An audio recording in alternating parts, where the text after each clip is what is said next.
નમસ્કાર મિત્રો આજની વિડીયોમાં વાત થશે દેશ અને દુનિયાના સુપરફાસ્ટ સમાચારની। સૌપ્રથમ વાત કરીએ તો પંજાબમાં સેનાએ શંકાસ્પદ ડ્રોન તોડી પાડ્યું છે। શાળાઓ પણ બંધ કરી દેવામાં આવી હતી। ભારત અને પાકિસ્તાન વચ્ચે ઘર્ષણ ચાલુ છે। સોમવારે મોડી રાત્રે ભારતીય સેનાના સશસ્ત્ર દળોએ પંજાબના જલંધર પાસે એક શંકાસ્પદ ડ્રોનને તોડી પાડ્યું છે। ડ્રોનની હિલચાલ અને પાકિસ્તાન સાથેના તણાવને કારણે પંજાબના સરહદી વિસ્તારમાં શાળાઓ બંધ કરી દેવામાં આવી હતી। પાકિસ્તાનને અડીને આવેલા પંજાબના સરહદી વિસ્તારો અમૃતસર, પઠાણકોટ, ફાલિલ્જા, ફિરોઝપુર અને તરનતારનમાં શાળાઓ બંધ કરી દેવામાં આવી હતી। મિત્રો, અન્ય મહત્વના સમાચારની વાત કરીએ તો મનરેગા કૌભાંડ કેસમાં મોટા સમાચાર સામે આવ્યા છે। ગુજરાતમાં એક પછી એક કૌભાંડના નવા ખુલાસા થતા રહે છે। હવે આ વચ્ચે દેવગઢ બારિયાના ધાનપુરમાં થયેલા મનરેગા કૌભાંડની નવી અપડેટ આવી છે। આ કેસમાં સસ્પેન્ડેડ ટેકનિકલ આસિસ્ટન્ટ મનીષ પટેલની ધરપકડ કરાઈ છે। મનીષે ખોટા પ્રમાણપત્રો બનાવતો હતો। કોર્ટે આરોપી મનીષના 8 દિવસના રિમાન્ડ મંજૂર કર્યા છે। આ કેસમાં મનરેગાના 4 કરાર આધારિત કર્મચારીઓની ધરપકડ પણ કરવામાં આવી ચૂકી છે। મિત્રો, અન્ય મહત્વના સમાચારની વાત કરીએ તો ભારતે યુદ્ધ વિરામનું ઉલ્લંઘન કર્યું, સૈનિકનું મોત થયું છે તેવું પાકિસ્તાને જણાવ્યું છે। ભારત અને પાકિસ્તાન વચ્ચે 3 દિવસથી યુદ્ધ વિરામ છે, ત્યારે પાકિસ્તાની મીડિયા ડોને દાવો કર્યો છે કે ભારત તરફથી યુદ્ધ વિરામનો ભંગ કરવામાં આવ્યો છે। સ્થાનિક અધિકારીએ દાવો કર્યો છે કે ભારતે રાત્રે 11 વાગ્યા પછી દક્ષિણ કોટલી જિલ્લાના નાક્યાલ સેક્ટરના ગામોને નિશાન બનાવ્યા, જેમાં નાના મોટા હથિયારોનો ભારતે ઉપયોગ કર્યો। પાકિસ્તાન સૈનિકને મોટરના છરા વાગવાથી મોત થયું હોવાનો દાવો કર્યો છે। મિત્રો, અન્ય મહત્વના સમાચારની વાત કરીએ તો પાકિસ્તાની કબૂલાત સામે આવી છે। 11 સૈનિકોના થયા છે મોત।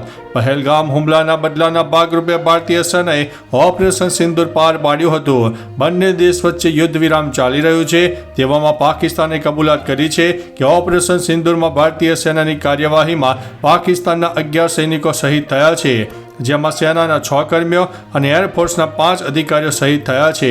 આ સિવાય પાકિસ્તાનના 78 સૈનિકો ઘાયલ અને 40 નાગરિકોને ઈજા થઈ છે, જ્યારે મિસાઇલ હુમલામાં એરબેઝને નુકસાન થયું હોવાની પણ કબૂલાત કરી છે। મિત્રો, અન્ય મહત્વના સમાચારની વાત કરીએ તો જનજીવન પૂર્વવત થતાં રાજ્ય સરકારનો મોટો નિર્ણય। ભારત પાકિસ્તાન વચ્ચે ઊભી થયેલી યુદ્ધની પરિસ્થિતિને ધ્યાનમાં લઈને રાજ્ય સરકારે તમામ કર્મચારીઓ અધિકારીઓની રજા રદ કરી દીધી હતી। જોકે હવે જનજીવન પૂર્વવ્રત થતા કર્મચારીઓ અને અધિકારીઓની રજા લઈ શકશે। જોકે અનિવાર્ય સંજોગોમાં કર્મચારીઓએ તાત્કાલિક ફરજ ઉપર હાજર થવું પડશે। તેમજ રજાઓ દરમિયાન કર્મચારીઓ અને અધિકારીઓએ ફોન અને ઈમેલ પર સતત ઉપલબ્ધ રહેવું પડશે। મિત્રો, અન્ય મહત્વના સમાચારની વાત કરીએ તો સાવધાન થઈ જાઓ, આ નંબર ઉપરથી ફોન આવે તો ચેતી જજો।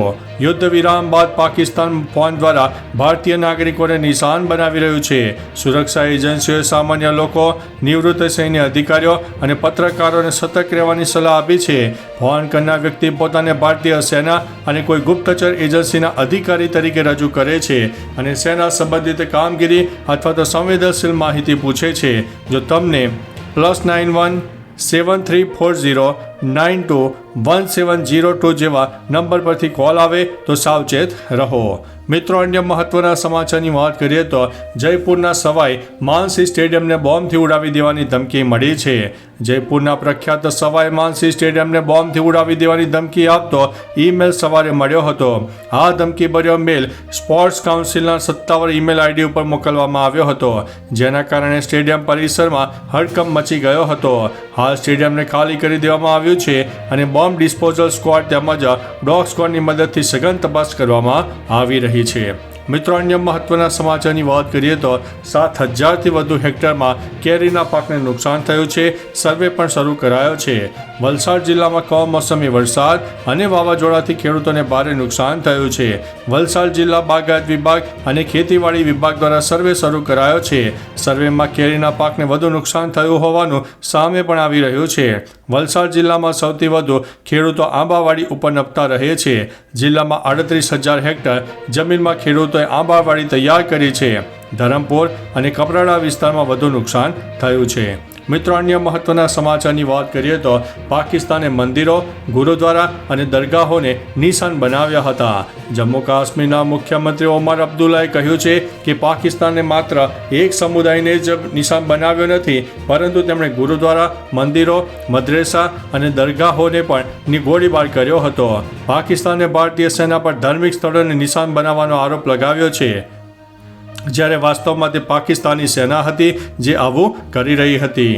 મિત્રો અન્ય મહત્વના સમાચારની વાત કરીએ તો કમોસમી વરસાદથી ખેડૂતોને મોટું નુકસાન થયું છે. રાજ્યમાં પડેલા કમોસમી વરસાદને કારણે નુકસાન થયું છે.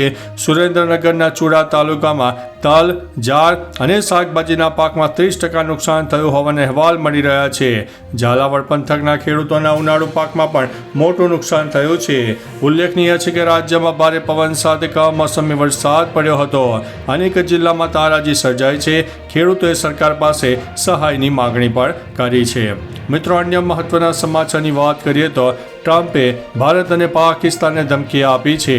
ડોનાલ્ડ ટ્રમ્પે ભારત અને પાકિસ્તાન વચ્ચેના યુદ્ધ વિરામ વચ્ચે કહ્યું છે કે મને તમને યુદ્ધ વિરામ વિશે જણાવતા ગર્વ થાય છે. ભારત અને પાકિસ્તાન બંને પરમાણુ શસ્ત્રોથી સંપન્ન દેશો છે. આપણે પરમાણુ સંઘર્ષ અટકાવ્યો છે. બંને દેશોના નેતાઓએ પરિપક્વતા દર્શાવી છે.